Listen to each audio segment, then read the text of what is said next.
الحمد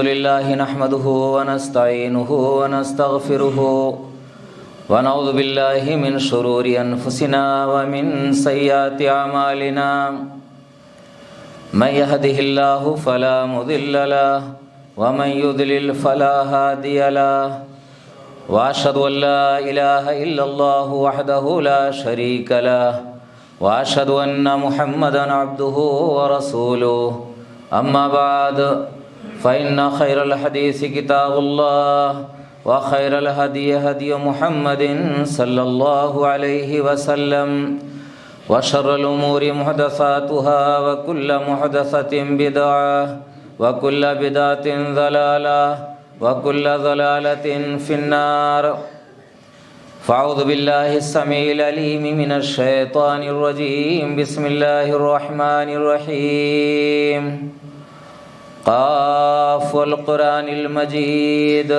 بل عجبوا أن جاءهم منذر منهم فقال الكافرون هذا شيء عجيب أإذا متنا وكنا ترابا ذلك رجع بعيد قد علمنا ما تنقص الأرض منهم وعندنا كتاب حفيظ بل كذبوا بالحق لما جاءهم فهم في أمر مريج أفلم ينظروا إلى السماء فوقهم كيف بنيناها وزيناها وما لها من فروج والأرض مددناها وألقينا فيها رواسي وأنبتنا فيها من كل زوج بهيج تبصرة وذكرى لكل عبد منيب ونزلنا من السماء ماء مباركا فأنبتنا به جنات وحب الحصيد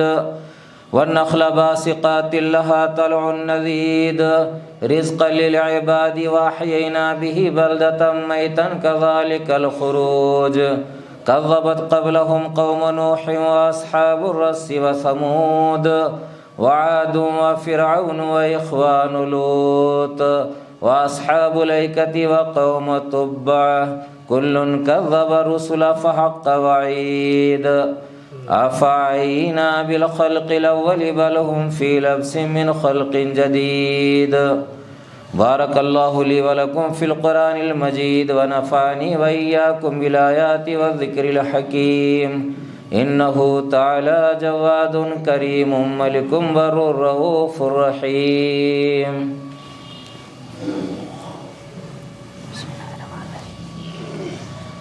إن الحمد لله نحمده ونستعينه ونستغفره ونعوذ بالله من شرور أنفسنا ومن سيئات أعمالنا من يهده الله فلا مضل له ومن يضلل فلا هادي له وأشهد أن لا إله إلا الله وحده لا شريك له وأشهد أن محمدًا عبده ورسوله أما بعد أعوذ بالله من الشيطان الرجيم بسم الله الرحمن الرحيم الحمد لله رب العالمين الرحمن الرحيم مالك يوم الدين إياك نعبد وإياك نستعين اهدنا الصراط المستقيم صراط الذين أنعمت عليهم غير المغضوب عليهم ولا الضالين آمين۔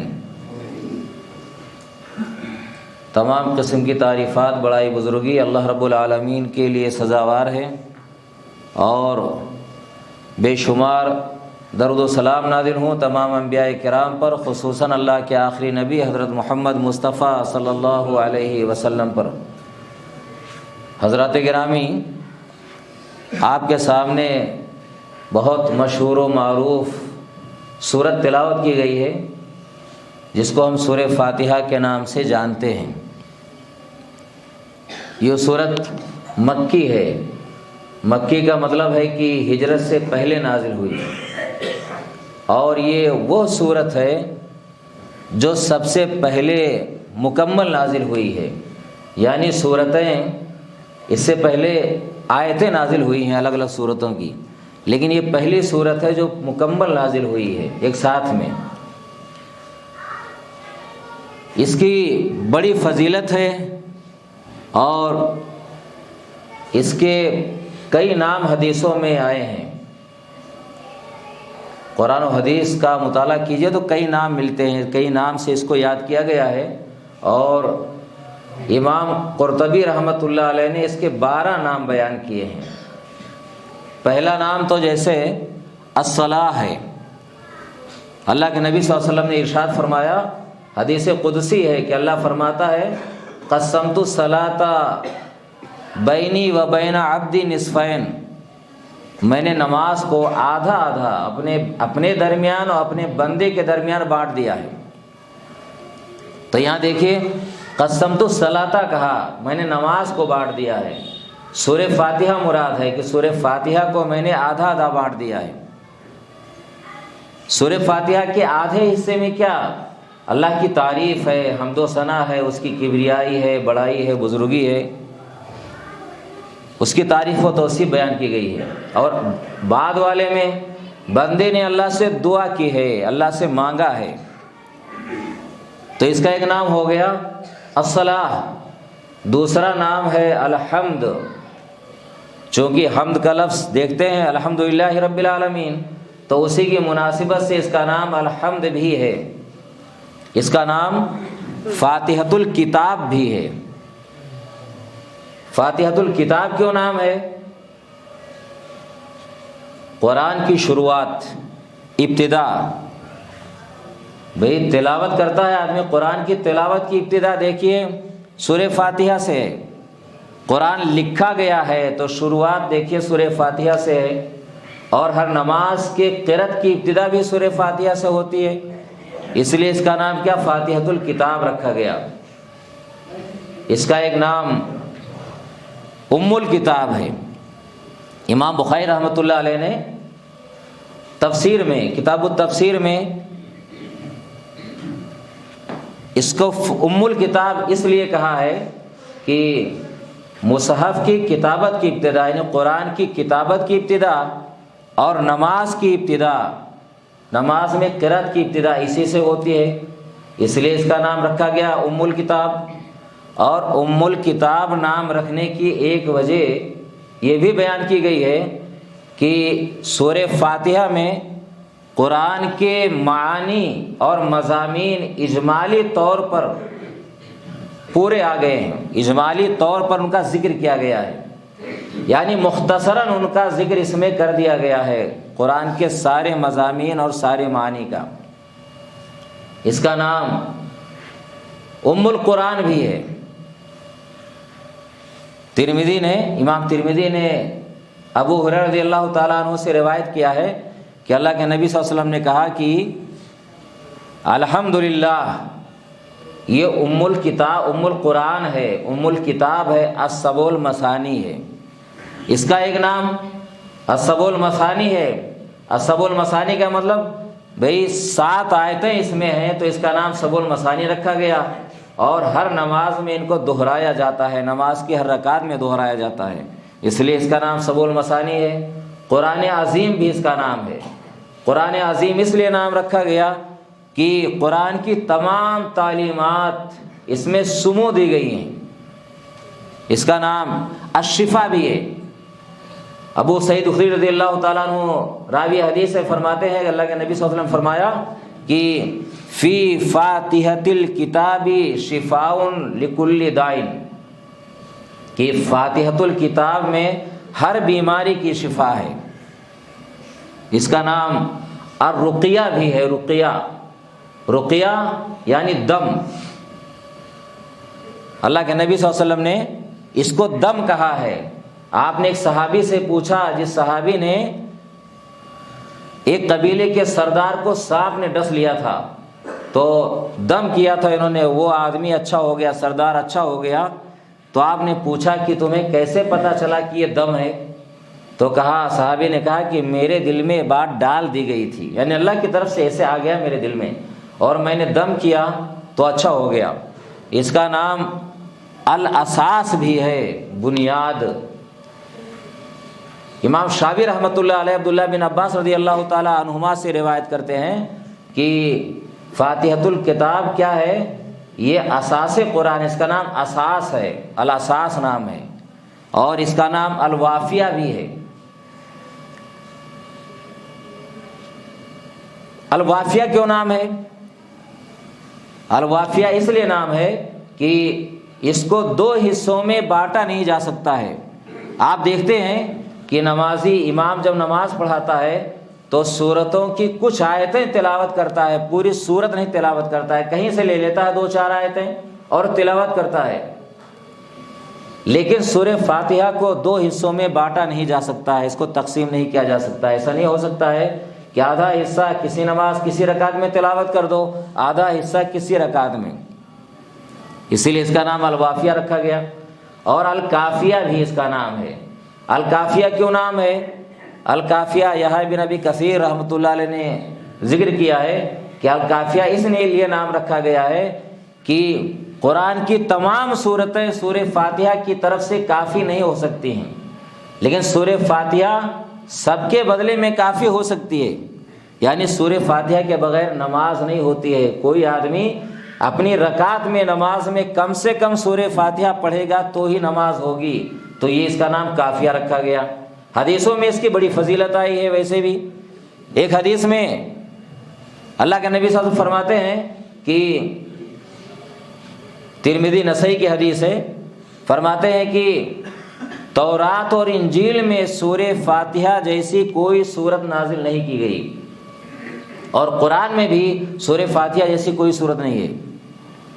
ابو سعید رضی اللہ تعالیٰ عنہ سے آپ نے کہا کہ ابو سعید، میں مسجد سے نکلنے سے پہلے قرآن کی تمہیں عظیم سورت نہ سکھاؤں؟ تو کہا کیوں نہیں؟ پھر آپ نے سورہ فاتحہ کو بتایا کہ یہی سورت سب سے عظیم سورت ہے۔ آپ نے سورہ فاتحہ کو سب سے بہترین سورت کہا ہے۔ ابو سعید خدری رضی اللہ تعالیٰ عنہ سے مروی ہے، بخاری شریف کی حدیث ہے۔ یہ واقعہ دم والا، وہ خود بتاتے ہیں کہ ہم لوگ ایک سفر میں تھے، ایک جگہ ہم نے پڑاؤ کیا تو کہا کہ ایک لڑکی ہمارے پاس آئی اور اس نے کہا کہ ہمارے سردار کو سانپ نے ڈس لیا ہے، تم میں کوئی دم کرنے والا ہے؟ تو آپ فرماتے ہیں کہ ایک آدمی اٹھا میں سے اور گیا وہاں، اس نے دم کیا۔ سردار نے یا قبیلے والوں نے 30 بکریاں دیں اور یہ فرماتے ہیں کہ ہمیں انہوں نے دودھ پلایا۔ تو ہم نے پوچھا کہ تمہیں دم آتا ہے کیا؟ تو کہا میں نے سورہ فاتحہ دم کیا ہے اور کچھ نہیں پڑھا ہے۔ کہا ٹھیک ہے، بکریاں لے لیتے ہیں لیکن ابھی اس میں تصرف نہیں کرتے ہیں، کھاتے پیتے نہیں ان کو، لیکن چلتے ہیں اللہ کے رسول کے پاس۔ اللہ کے رسول کے پاس گئے تو آپ نے پوچھا صحابی سے تمہیں کیسے پتا کہ یہ منتر ہے، یہ دم ہے؟ پھر آپ نے کہا جب حصہ لگاؤ تو میرا بھی ایک حصہ لگانا۔ تو آپ دیکھیے سورہ فاتحہ یہ دم بھی ہے، اس کے کتنے نام ہیں، یہ بہت عظیم سورت ہے۔ عبداللہ بن عباس رضی اللہ تعالیٰ عنہ فرماتے ہیں، مسلم شریف کی حدیث ہے کہ ہم بیٹھے ہوئے تھے ایک دن اللہ کے رسول کے پاس اور جبرائیل بھی آئے ہوئے تھے۔ اچانک آسمان کی طرف سے ایک آواز آئی تو کہا جبرائیل نے آسمان کی طرف سر اٹھایا اور کہا کہ آسمان کا یہ دروازہ کبھی نہیں کھولا گیا ہے، آج پہلی مرتبہ کھلا یہ دروازہ۔ اور زمین پر ایک فرشتہ آیا، فرشتے نے کہا اے نبی، اے اللہ کے رسول، میں آپ کو 2 نور کی بشارت دیتا ہوں۔ پھر آپ نے کہا سورہ فاتحہ اور سورہ بقرہ کی آخری 2 آیتیں، اور کہا آپ یہ دونوں پڑھیں گے، ہے نا، جس چیز کے لیے پڑھیں گے یہ آپ کے لیے کافی ہو جائیں گی۔ تو دیکھیے آپ کہ یہ سورہ فاتحہ کی بڑی فضیلت ہے، یہ اس کے 12 نام علماء نے ذکر کیے ہیں، اماموں نے ذکر کیے ہیں۔ سورہ فاتحہ کے بغیر آپ دیکھتے ہیں کہ حدیث کیا بدلاتی ہے، اس کی فضیلت یہ بھی ہے کہ سورہ فاتحہ کے بغیر نماز نہیں ہوتی ہے۔ بھائی تعویل کوئی کتنا کرے لیکن نماز نہیں ہوتی ہے سورہ فاتحہ کے بغیر، کیونکہ حدیثیں کلیئر ہیں، چاہے امام زور سے قرأت کر رہا ہو، چاہے آہستہ قرأت کر رہا ہو، چاہے کوئی آدمی اکیلے نماز پڑھے، چاہے امام کے پیچھے نماز پڑھے، سری نماز ہو جہری نماز ہو، سورہ فاتحہ کے بغیر نماز نہیں ہوتی ہے۔ کم سے کم سورہ فاتحہ ہمیں پڑھنا پڑے گا۔ سورہ فاتحہ کا ترجمہ کیا ہے؟ مختصراً آئیے ہم دیکھتے ہیں کس میں کیا بیان کیا گیا ہے مختصراً۔ یوں تو علماء نے بڑی موٹی موٹی کتابیں اس کی تفسیر میں لکھی ہیں، سورہ فاتحہ کی اس پر صرف موٹی موٹی کتابیں ہیں اس کے اوپر۔ الحمدللہ رب العالمین ہم تعریف کرتے ہیں اللہ کی، تمام تعریفیں اللہ رب العالمین کے لیے ہیں، اللہ کے لیے جو سارے جہانوں کا رب ہے۔ بھائی تعریف کی جتنی قسمیں ہو سکتی ہیں، جتنی قسمیں تعریف کی ہو سکتی ہیں، سب کا مستحق صرف اللہ کی ذات ہے۔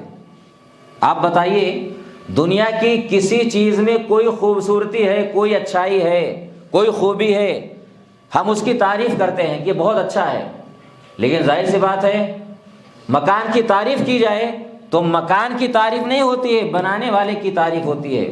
بھائی درزی سے کپڑا سلا کر لائے آپ، بہت اچھا سل دیا اس نے، کہا کیا بہترین کپڑا سلا ہے، کیا فٹ کپڑا سلا ہوا، بہترین کپڑا ہے، کیا فٹ آیا ہے جسم پر، تو تعریف تو درزی کی ہو رہی ہے۔ تو بنانے والا کسی چیز میں کوئی خوبی ہے، اچھائی ہے، تو اللہ کی ذات نے اس کو عطا کیا ہے، تو جتنی تعریفیں ہو سکتی ہیں سب اللہ ہی کے لیے زیبا ہیں۔ جہانوں کا رب ہے، بھائی انسانوں کی دنیا ہے، جنوں کی دنیا ہے، شیاطین کی ہے، فرشتوں کی ہے، دنیا میں اور بے شمار مخلوقات ہیں، سب کی دنیا ہے، سب کا رب ہے پروردگار، وہ سب کا رب ہے وہ۔ الرحمن الرحیم، بڑا مہربان ہے اور نہایت رحم کرنے والا ہے۔ یہ دونوں مبالغہ کے صیغے ہیں۔ بھائی انسان کی فطرت ہے کہ جب کوئی چیز وہ کثرت کے ساتھ بیان کرنا چاہتا ہو، بہت زیادہ فراوانی کے ساتھ، تو کیا کہتا ہے؟ جب مبالغہ کا صیغہ استعمال کرتا ہے، مبالغہ کا صیغہ، اور اگر دیکھے کہ ابھی میں نے اس کو کما حقہ بیان نہیں کیا ہے، تو ایک لفظ کے بجائے وہ ڈبل الفاظ لاتا ہے، دو لاتا ہے، تین لاتا ہے۔ یہاں کیا کہا گیا؟ الرحمن الرحیم، رحمان بھی مبالغہ کا صیغہ، رحیم بھی مبالغہ کا صیغہ۔ اللہ کی صفت رحمت اتنی عام ہے، اتنی زیادہ ہے کہ دیکھیے دنیا میں کافر اور مومن، اللہ کے فرما بردار بندے، اللہ کے نافرمان بندے، سب کو اس کی رحمت گھیری ہوئی ہے۔ ہم دنیا میں کہتے ہیں نا، کسی کی خوبصورتی، گورا پن بیان کرنا ہو تو کیا کہتے ہیں؟ گورا چٹا ہے، لمبا ہے زیادہ، تو ہم ایک لفظ میں نہیں بیان کرتے ہیں، کیا کہتے ہیں؟ لمبا تڑنگا ہے، لمبا تڑنگا۔ دیکھیے تو یہ کیا ہے؟ یعنی کوئی چیز اگر ایک لفظ میں بیان نہ ہو پائے تو آدمی کئی الفاظ استعمال کر لیتا ہے۔ تو اللہ رب العالمین نے اپنی صفت رحمت کے لیے الرحمن اور رحیم استعمال کیا ہے۔ دنیا میں اس کی رحمت کی صفت سب کے لیے ہے، لیکن قیامت میں صرف مومنوں کے لیے ہوگی، صرف اللہ کے نیک بندوں کے لیے ہوگی۔ مالک یوم الدین، بدلے کے دن کا مالک ہے۔ بدلے کا دن، بھئی قیامت کے دن انصاف ہوگا، جس نے جو کام اچھا یا برا کیا ہوگا ذرہ ذرہ کا وہاں حساب ہوگا، اللہ انصاف کرے گا۔ اللہ ہر دن کا مالک ہے، بھائی ہر رات کا مالک ہے، سب چیز کا مالک ہے، لیکن بدلے کے دن کا مالک کیوں کہا گیا ہے؟ دنیا میں دیکھتے ہیں نا، بڑے بادشاہ گزرے ہیں، بڑے حاکم حکمراں ہوتے ہیں، نیتا ہوتے ہیں، لیڈر ہوتے ہیں، مالک ہوتے ہیں، لیکن قیامت کے دن اللہ کے علاوہ کوئی مالک نہیں ہوگا، اور اللہ خود ہی کہے گا لمن الملک اليوم، آج کس کی بادشاہی ہے؟ پھر اللہ ہی جواب دے گا للہ الواحد القہار، صرف ایک اللہ کے لیے، صرف ایک اللہ کے لیے جو بڑا زبردست ہے، اللہ ہی جواب دے گا۔ تو بدلے کے دن کا مالک ہے، یعنی آج چاہے وہ سزا دے، جزا دے، کوئی اس کو روکنے والا نہیں ہے، کوئی آڑے آنے والا نہیں ہے، تو بدلے کے دن کا مالک ہے۔ ایاک نعبد و ایاک نستعین، اے اللہ ہم تیری ہی عبادت کرتے ہیں اور تجھ ہی سے مدد چاہتے ہیں۔ دیکھیے اس کا ترجمہ ایسے نہیں ہوتا ہے اللہ ہم تیری عبادت کرتے ہیں تجھ سے مدد چاہتے ہیں، اس کا معنی یہ نہیں ہوتا ہے۔ اس کا معنی کیا ہوتا ہے؟ بھائی گرامر کے حساب سے یہ تو بچوں کو سمجھایا جاتا ہے۔ اس کا معنی ہوتا ہے ہم تیری ہی عبادت کرتے ہیں۔ کیا مطلب ہوا؟ اے اللہ تیرے علاوہ ہم کسی کی دنیا میں عبادت نہیں کرتے ہیں، اور تیرے علاوہ ہمارا ہاتھ کسی اور کے آگے نہیں پھیلتا ہے، مدد ہم کسی اور سے نہیں چاہتے ہیں، تجھ ہی سے مدد چاہتے ہیں۔ اس کا معنی یہ ہوتا ہے۔ میرے بھائیو اب آپ غور کیجئے، سورہ فاتحہ کتنی اہم سورت ہے کہ ہر نماز کی ہر رکعت میں، چاہے آپ نفلی پڑھیں، فرض پڑھیں، سنت ہو، یا شکرانے کی نماز ہو، کوئی نماز ہو، سورہ فاتحہ پڑھنا ضروری ہے، اور اللہ نے ہمیں سکھایا کہ ہمیں پتہ ہی نہیں ہے۔ لیکن آپ غور کیجئے، یعنی عبادت کی جتنی قسمیں ہو سکتی ہیں، اور عبادت کی جان جانتے ہیں، دعا ہے، دعا کو عبادت کہا گیا ہے، اور دعا ہی کو اصل عبادت کہا گیا ہے۔ ارے جتنی عبادتیں ہیں آپ دیکھ لیجئے، دعا کے بغیر خالی ہے کیا؟ آپ چپ چاپ کھڑے رہیں، ہونٹ نہ ہلائیں تو عبادت ہوگی کیا؟ ارے ہاتھ اٹھائے تو ہونٹ ہل رہا ہے، سجدے میں گئے تو ہونٹ ہل رہا ہے، اللہ کے آگے کھڑے ہیں تو ہونٹ ہل رہا ہے، سو رہے ہیں تو سونے کی دعا ہے، بیت الخلاء میں جا رہے ہیں تو وہاں بھی ہونٹ ہل رہا ہے، ہر چیز میں تو دعا ہے، کپڑا پہننے تو دعا ہے، باہر نکلو مسجد سے باہر تو دعا ہے، گھسو اندر آؤ تو دعا ہے، گھر سے باہر جاؤ تو دعا ہے، باہر اندر آؤ تو دعا ہے، بازار میں جاؤ تو دعا ہے۔ تو دیکھیے دعا ہی عبادت ہے، الدعاء مخ العبادہ، دعا عبادت کا مغز ہے، الدعاء هو العبادہ، نبی صلی اللہ علیہ وسلم کی حدیث ہے یہ، الدعاء هو العبادہ، دعا ہی عبادت ہے۔ میرے بھائیوں کتنے افسوس کی بات ہے، آپ غور کیجئے، کیا دعا ہم صرف اللہ سے کرتے ہیں کیا؟ ایسا ہے کیا؟ نہیں ہے۔ ہم کہاں کہاں بھٹک رہے ہیں بھائی، کہاں کہاں جا رہے ہیں اپنی مرادیں مانگنے کے لیے، منتیں مانگنے کے لیے، کہاں کہاں جا رہے ہیں؟ درگاہوں پر بھٹک رہے ہیں، قبروں پر بھٹک رہے ہیں، پتہ نہیں کہاں کہاں جا رہے ہیں، اور کہتے کیا ہیں بھائی؟ مانگ رہے ہیں، وہاں کلیئر مانگا جا رہا ہے، بھائی کلیئر مانگ رہے ہیں، یا رسول اللہ اسما قال لنا، یہ کیا ہے؟ اے اللہ کے رسول ہماری بات سن لیجئے۔ مکرانہ کی مساجد میں نا، میں نے اپنے کانوں سے سنا ہے، برسوں تک سنا ہے، اذان سے پہلے امام کیا کہتا؟ یا رسول اللہ اسما قال لنا، یا حبیب اللہ انظر حالنا، اے اللہ کے رسول ہماری بات سن لیجئے، اے اللہ کے حبیب ہماری حالت دیکھ لیجئے۔ یہ سب کیا ہے؟ درگاہوں پر جا کر ہم کیا کرتے ہیں بھائی؟ ایاک نعبد و ایاک نستعین، اے اللہ ہم تجھ سے تیری ہی عبادت کرتے ہیں۔ کہاں تیری ہی عبادت ہے؟ اللہ کے علاوہ دوسروں کی بھی عبادت ہو رہی ہے، عبادت کر رہے ہیں اللہ کی بھی، لیکن اللہ کے ساتھ دوسروں کی بھی عبادت ہو رہی ہے۔ سورہ فاتحہ اللہ نے ہمیں کیوں سکھایا ہے؟ اسی لیے سکھایا ہے کہ بندے تو نماز پڑھنے کے لیے تو آیا ہے، تیری نیت خالص میرے لیے ہونی چاہیے، تب تو تیری عبادت قبول ہے، ورنہ قبول نہیں ہے۔ 1000 رکعت پڑھ ڈالو، آپ اس پر عمل کرتے ہیں کیا؟ اور شرک کیا؟ شرک مانے حصہ بھائی، آپ نے عبادت جو صرف اللہ کے لیے ہونی چاہیے، ہم نے دوسروں کو شامل کر دیا، اب یہ شرک ہو گیا، اور شرک ہوتے ہوئے سارے اعمال برباد ہیں، کچھ نہیں ملنے والا ہے، کچھ نہیں ملے گا۔ آپ یہ نہ سوچیں نماز پڑھ رہے ہیں کیا ہوا بھائی، شرک یہ اتنا بڑا زہر، اتنا خطرناک زہر ہے کہ یہ سب کو ختم کر دیتا ہے، مٹا دیتا ہے۔ قرآن کی آیت بھی اللہ نے قرآن میں کہا، سورہ انعام میں انبیاء کرام کا تذکرہ کیا، پھر کہا وَلَوْ أَشْرَكُوا، یہ انبیاء ہیں، اگر یہ شرک کر دیں تو ان کے اعمال برباد ہو جائیں گے۔ ہمارے اپنے نبی کو، آخری نبی ہمارے نبی کو خطاب کیا اور کہا نبی آپ بھی لَئِنْ أَشْرَكْتَ، اگر آپ بھی شرک کر دیں لَيَحْبَطَنَّ عَمَلُكَ وَلَتَكُونَنَّ مِنَ الْخَاسِرِينَ، آپ بھی شرک کر دیں تو آپ کے اعمال برباد ہو جائیں گے۔ آپ غور کیجئے، ہم شرک کر رہے ہیں، ہمارے اعمال برباد نہیں ہوں گے؟ سورہ فاتحہ کا جو تقاضا ہے اس پر عمل کرتے ہیں؟ میرے بھائیوں بہت افسوس کی بات ہے، روزانہ آتے ہیں، اور اللہ نے اسی لیے اس کو رکھا ہے، سکھایا ہے کہ بندے سارا کام کرنے سے پہلے قرآن بھی پڑھ، قرآن بھی عبادت ہے، تلاوت بھی عبادت ہے، لیکن کب ملے گا؟ جب تو پہلے اس کا اقرار کر لے اور تجھے سیدھا راستہ چاہیے۔ بھئی یہ تو دعا والی وہ بات ہوگی، عبادت والی، مدد چاہنے والی بات، ہم جا کر وہاں غیروں سے مدد چاہتے ہیں، یا غوث المدد، یہ کیا ہے سب؟ میرے بھائیوں آگے کی آیت کیا ہے؟ ہم کہتے ہیں اہدنا الصراط المستقیم، ہم نے اللہ کی تعریف کی، اللہ سے مدد چاہا، اللہ کو ہم نے کہا پروردگار تیری ہی عبادت کرتے ہیں، مدد تجھی سے چاہتے ہیں۔ اب کس چیز میں مدد؟ بھئی سیدھا راستہ دکھا، اہدنا الصراط المستقیم، اللہ سیدھا راستہ دکھا، سیدھے راستے پر چلا، سیدھے راستے پر قائم رکھ، یہ سارا معنی ہوتا ہے اس کا، سیدھے راستہ دکھا بھی، چلا بھی، قائم بھی رکھ۔ میرے بھائیوں سیدھا راستہ کہاں ہے؟ کہاں جا رہے ہیں ہم؟ یہ سیدھا راستہ ہے کیا؟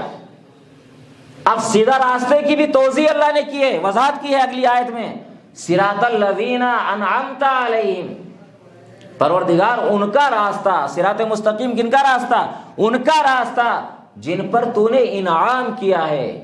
ارے وہ تیرے نیک بندے جو پہلے گزر چکے ہیں، جن پر تیرا انعام نازل ہوا، ان کا راستہ دکھا۔ اور اس کی تشریح نا، اس کی تفسیر سورہ نساء میں آیت نمبر 69 میں ہے، وَمَن يُطِعِ اللَّهَ وَالرَّسُولَ فَأُولَٰئِكَ مَعَ الَّذِينَ أَنْعَمَ اللَّهُ عَلَيْهِمْ مِنَ النَّبِيِّينَ وَالصِّدِّيقِينَ وَالشُّهَدَاءِ وَالصَّالِحِينَ وَحَسُنَ أُولَٰئِكَ رَفِيقًا۔ جو اللہ کی اطاعت کرے گا، رسول کی اطاعت کرے گا، تو وہ ان لوگوں کے ساتھ ہوگا جن پر اللہ نے انعام کیا، صدیق انبیاء، من النبیین انبیاء یعنی انبیاء، صدیقین صدیقوں کے ساتھ، شہداء کے ساتھ، صالحین کے ساتھ، وحسن اولئک رفیقا، اور کیا ہی بہترین یہ لوگ ساتھی ہوں گے۔ بتائیے انبیاء کا طریقہ ہے کیا؟ درگاہوں پر جانا ہے کیا؟ صدیقین کا طریقہ ہے، شہداء کا طریقہ ہے، صالحین کا طریقہ ہے؟ پہلے نبی کو لے لو، انبیاء کا طریقہ ہے کیا؟ انبیاء گئے کسی کی قبر پر، کسی بزرگ کو وسیلہ بنایا کیا انبیاء نے؟ انبیاء کے قرآن میں دعائیں بھری پڑی ہیں، انبیاء کرام کی دعائیں ہے کیا؟ کوئی وسیلہ کسی نے لیا ہے؟ دیکھو قرآن پڑھو بھائی، مطالعہ کرو، دیکھو نا، کھول کر دیکھو قرآن، کسی نبی نے وسیلہ لیا ہے کیا؟ صدیق، سب سے بڑے صدیق ابو بکر صدیق رضی اللہ تعالیٰ عنہ ہیں، لیا ہے وسیلہ کبھی کیا؟ جو ان کے نقش قدم پر چلے گا سب صدیق ہو سکتے ہیں، صحابہ کرام کے طریقے پر چلے، انبیاء کے طریقے پر، کبھی وسیلہ لیا ہے کیا؟ میرے بھائیوں، ہمارے نبی نے تو لعنت بھیجی ہے نا، لعنت، لعن اللہ الیہود والنصارى اتخذوا قبور انبیاء مساجد، اللہ کی لعنت ہو، لعنت کس پر؟ یہودیوں پر، عیسائیوں پر، انہوں نے اپنے نبیوں کی قبروں کو سجدہ گاہ بنا لیا ہے۔ بتائیے ہمارے نبی تو لعنت بھیج رہے ہیں، ہم ملعون نہیں ہوں گے کیا؟ اور لعنت اتنا برا جملہ ہے نا، اتنا برا جملہ ہے۔ اللہ کے نبی صلی اللہ علیہ وسلم کے ساتھ ایک مرتبہ صحابہ کرام کے ساتھ چل رہے تھے، ایک صحابی اونٹنی پر سوار تھے، شاید دھیرے چل رہی ہوگی یا کوئی بات تھی، کہا اللہ کی لعنت ہو اس کے اوپر، کہا چھوڑ دو اس اونٹنی کو، یہ اس لائق نہیں کہ اس پر سواری کی جائے، کہا آزاد کر دو اس کو۔ بتائیے کیا ہے؟ ایک صحابی تھے بھائی، وہ بھی انسان تھے، شراب پی لیا تھا انہوں نے، بار بار شراب پی رہے تھے، تو کوئی ہاتھ سے مار رہا تھا، کوئی کسی سے مار رہا تھا ان کو، تو کسی نے کہہ دیا کہ اللہ کی لعنت ہو، رک گئے، کہا خبردار، کہا لعنت مت بھیجو اپنے بھائی پر، شیطان کی مدد نہ کرو، بھائی پی لیا تو پی لیا، انسان ہے، غلطی ہو گئی، تو کہا لعنت مت بھیجو۔ میرے بھائیوں، لعنت اللہ کی رحمت سے دوری، اور رحمت سے دوری ہوگی تب کیا ہوگا بھائی؟ اللہ کا عذاب۔ رحمت اور زحمت بولتے ہیں نا، رحمت ہو یا زحمت ہو، تم ہمارے لیے رحمت نہیں، تمہارے لیے زحمت ہو، یعنی پریشانی کا باعث ہو، تو کیا مطلب ہوا اس کا؟ بھائی لعنت، ہمارے اوپر لعنت اگر ہے تو اللہ کی رحمت تھوڑے ہوگی۔ آج مسلمان اکثریت دیکھ لو، اکثریت، سروے کرو آپ، اکثریت مشرک ہے۔ آپ کلیئر کہتا ہوں، برا نہ لگے، لیکن اپنا محاسبہ کرو میرے بھائیوں، دیکھیں ہم کہ مسلمان ہے کہاں، توحید ہے کیا؟ اللہ کے رسول نے کہا، قرآن کی آیت آگے کیا ہے؟ صراط الذین انعمت علیہم غیر المغضوب علیہم ولا الضالین، اللہ ان کا راستہ نہیں، نہ ان کا راستہ جن پر تیرا انعام ہوا، ان کا راستہ نہیں جن پر تیرا غصہ اترا، غضب اترا، اور نہ گمراہوں کا راستہ۔ اس میں حدیث ہے کلیئر کہ یہاں مغضوب سے مراد یہودی ہیں، جن پر غصہ اترا یہودی ہیں، اور ولا الضالین سے مراد کون ہے؟ نصارہ ہیں، عیسائی ہیں۔ میرے بھائیوں، دعا ہم روز کرتے ہیں، اللہ ہمیں یہود و نصارہ کے طریقے سے بچا۔ آج روز ہم دعائیں کرتے ہیں ہر نماز میں، آج کتنے خرافات یہود و نصارہ والے ہم میں پائے جاتے ہیں۔ آج ہمارے بہت سارے بچے نا برتھ ڈے مناتے ہیں، جنم دن مناتے ہیں، یہ کس کا طریقہ ہے بھی؟ کس کا طریقہ ہے؟ بڑے خوشی سے، گھر والے بھی، کوئی احساس نہیں ہے۔ کون سی برکت ہو جائے گی؟ یہود و نصارہ کے طریقے سے تو ہم روزانہ دعا کرتے ہیں کہ پروردگار بچا ان سے ہمیں۔ پہلے چھوٹے تھے تو تھا کیا اتنا، اس کا زور تھا کیا؟ آج 30 سال پہلے چلے جاؤ، 45 سال پہلے، 40 سال پہلے، اس کا زور اتنا تھا ہی نہیں۔ آج چھوٹے چھوٹے بچے نا برتھ ڈے جانتے ہیں، جنم دن جانتے ہیں، اور کہتے ہیں کہ آج یہ فلاں کا جنم دن ہے۔ ارے کہاں سے آ گیا بھائی؟ میرے بھائیوں عید میلاد النبی بڑے شان سے مناتے ہو نا، وہیں سے یہ بدعت نکلی ہے، وہیں سے۔ بھائی وہاں منا سکتے ہیں تو یہاں بھی منا سکتے ہیں، نبی تو نمونہ ہے نا ہمارے لیے، اسوہ ہے نا۔ اللہ نے کیا کہا ہے؟ اطیعوا اللہ واطیعوا الرسول، اللہ کی اطاعت کرو، رسول کی اطاعت کرو۔ لقد کان لکم فی رسول اللہ اسوۃ حسنہ، لوگوں تمہارے لیے رسول کی زندگی میں بہترین نمونہ ہے، یعنی زندگی ایسے گزارنی ہے۔ تو جب نبی کی منائیں گے تو امتی کی کیوں نہیں منائیں گے؟ منائیں گے، پھر تو منا رہے ہیں لوگ۔ میرے بھائیوں ہمیں توبہ کرنا چاہیے۔ کہاں جا رہے ہیں ہم؟ کس کا طریقہ اپنا رہے ہیں؟ ارے ہم کسی کے محتاج ہیں کیا؟ بھائی اتنا صاف شفاف دین ہمارے نبی نے ہمیں عطا کیا ہے، ہم کسی کے محتاج ہیں؟ ہمارے سامنے قرآن ہے، نبی کی سنت ہے، کلیئر ہے زندگیاں ہمارے صحابہ کرام کی، کبھی کسی نے نہیں منایا آج تک۔ میرے بھائیوں یہ پیٹ خور ملا ہے، مولوی ہے نا، ان کا جیب بھی بڑھتا ہے، پیٹ بھی بڑھتا ہے، کیوں سیدھے راستے پر لائیں گے؟ ارے ان کے پیروں کو دیکھو نا، کیا وہ گیروا رنگ دیکھو مہاتما والا، سادھو والا پہنے رہتے ہیں، پگڑی بھی، پورا جبہ بھی نیچے تک۔ ابے شیطان ہے کہ پیر ہے یہ ان کپڑوں سے حدیث میں منع کیا گیا ہے کہ وہ مذہبی لباس جو کسی دوسرے قوم کی شناخت ہو وہ ہماری امت کے لیے جائز ہی نہیں ہے۔ اب آج دیکھ لو سب پہن رہے ہیں اور بڑے بیچارے چوم رہے ہیں، چاٹ رہے ہیں، بڑا بڑا پی رہے ہو، اور وہ پیر یا شیطان ہے میرے بھائیوں، پیر یا شیطان ہے۔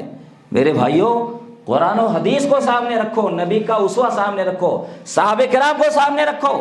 کوئی اسوہ دنیا میں ہے تو نبی ہے، صحابہ کرام ہیں، صحابہ کرام ہی نے دین کو صحیح سمجھا ہے اور اللہ نے انہی کو جنت کی خوشخبری دی ہے۔ اللہ سے دعا ہے کہ پروردگار ہمیں خرافات سے بچائے، شرک و بدعت سے بچائے، یہود و نصارہ کے طریقے پر چلنے سے بچائے، آمین۔ وآخر دعوانا الحمدللہ رب العالمین۔ ان اللہ و ملائکتہ یصلون علی النبی ایھا الذین آمنوا صلوا علیہ وسلموا تسلیما۔